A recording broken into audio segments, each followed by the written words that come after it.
Beautiful, beautiful. I want you to write down 3 things for me, please. I want you to, first of all, write down the word perspective. Perspective. And the word after that, I want you to write underneath it, vision.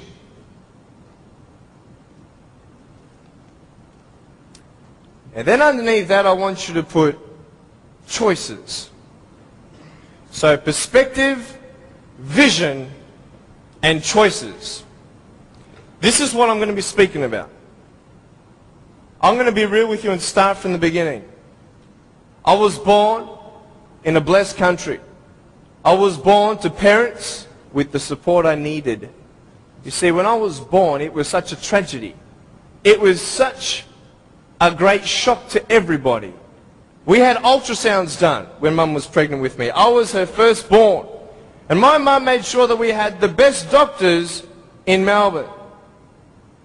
My mum was a nurse and delivered hundreds of babies before I was born. She knew exactly what to do and what not to do in her first pregnancy. Yet, having all these precautions, this happened. And anybody who saw me and saw my parents automatically thought that, hey, this is a bad thing. And I mean, for anyone to say that would be a good thing, that is not sane. That would be insane. To say that, hey, congratulations, your baby's born without arms and legs. It was such just a pause in their life where they couldn't breathe. They couldn't fathom. What kind of life is their firstborn son going to live? Without arms and legs, he can't even feed himself. He can't even dress himself. Doctor said I would never be able to stand up, let alone jump around. You know, I'm so thankful that they knew nothing until I was born. Because imagine if my parents did know, and they would have what? The option of abortion. And the majority of the doctors, I believe, would encourage such an act. Why? Because what we see in this child's life is not going to be a good quality lifestyle for you and your child. And the wisest thing you could do is abort. Well, hey, who knew? Who knew that I would become a 23-year-old professional motivational speaker, speaking to 1 million people all around the world, starting schools in third world countries, building hospitals in the future and orphanages and all that stuff. We sponsor 43 kids who don't have food, fresh water and all that sort of stuff. And that's just the beginning. I'm a real estate investor. I'm a stock market investor. I love options trading. That's becoming one of my professions. I love real estate investing. I love the fact that we can make money doing real estate developing. Make our money, make more money. I love that fact. I love the fact, though, above all, that I can give the world something that others cannot.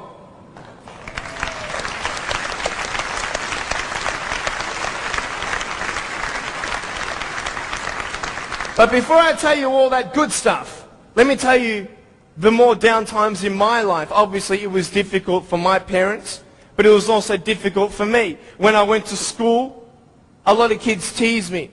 A lot of kids put me down. It was very difficult at starters to find friends, because everybody would look at me and think, well, maybe he also has a mental disability, and then people don't know how to approach me. But my parents encouraged me to just speak with people. And as I speak, a lot of people would say, well, hey, he's just like everybody else, just with a few parts missing. You know, I'm just like you. I've just gone out on the limb a couple more times than you have for my friends. But it's all good. But it was very difficult at times, and I had no one to tell me that everything's going to be okay the way I wanted it said.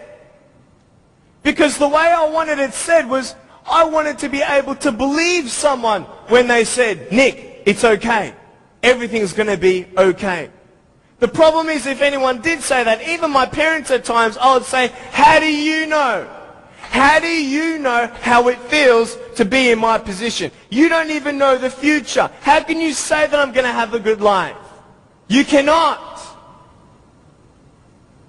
Last January, within 3 weeks, 3 of my family members died. January 2005. My uncle, my grandfather, and one of my cousins. The day after my grandfather was buried, my uncle, 53-year-old man, had a heart attack, died. 5 days before he died, he was at the doctor's and everything was fine. What can you tell me to encourage me? Can you tell me anything? Only if you've been through it. And this is what I'm here about. I want to tell you, I was depressed. I had suicidal thoughts at the age of 8. I had this massive list of all the things that I couldn't do and I'll never have in life.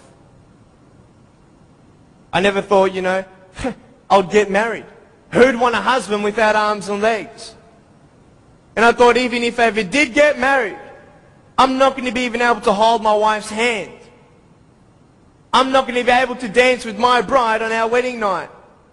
I used to hate going to public parks and seeing fathers throwing up their kids in the air and sometimes dropping them. You know, I won't have that intimacy with my sons and my daughters. And I couldn't do this and I couldn't do that. And no one had any answers. And I thought I was the only one in such a predicament. What happened?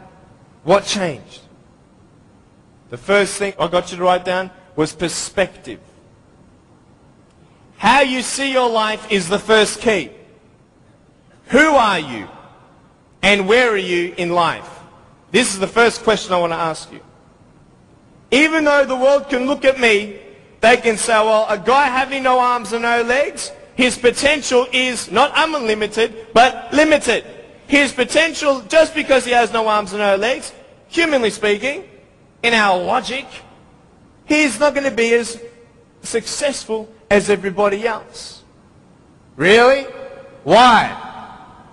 Because of his disability. Really? What is a disability? Have you ever thought of that? A disability. I'll tell you what a disability is. Something that would hinder you to achieve something. Now, just because I have no arms and no legs, it doesn't mean that I can't be successful. It doesn't mean that I can't do a business degree like I've done, a Bachelor of Commerce in Financial Planning and Accounting. That didn't stop me. Then what really stops you? Your mind. The way you see your life and where you are going will determine how successful you will be in life. I could say, yeah, I'm a guy without arms and legs, but what? I have my little chicken drumstick. Don't ask yourself and see what you don't have, see what you do have, and then say, okay, this is where I am. But don't limit yourself to say, well, if only I had this, or if only I had that. You can think of all the things that you don't have, but I want to ask you, is that really constructive? No. Why? Because no one can turn back time. It's up to you with what you do with today. Your priorities, your daily agenda will determine how successful you are. You want to know something? I started to be thankful. Thankful? Why, Nick? How could you be thankful? My mum showed me a newspaper article of a young man who had a disability, not similar to mine, but it was also unexplained medically. And I thought, you know what? I'm not the only one with something to bear. But I'm telling you, this perspective is everything. Giving yourself enough credit. Write this down. Give yourself credit. Even if the whole world told me that, Nick, you have no arms and no legs, you're not good enough, you're not going to reach your fullest potential, and even if you do, it's not going to be compared to anybody else's potential because you have no arms and no legs. Even if the whole world has that discouragement on you or their view on you, you don't have to believe them.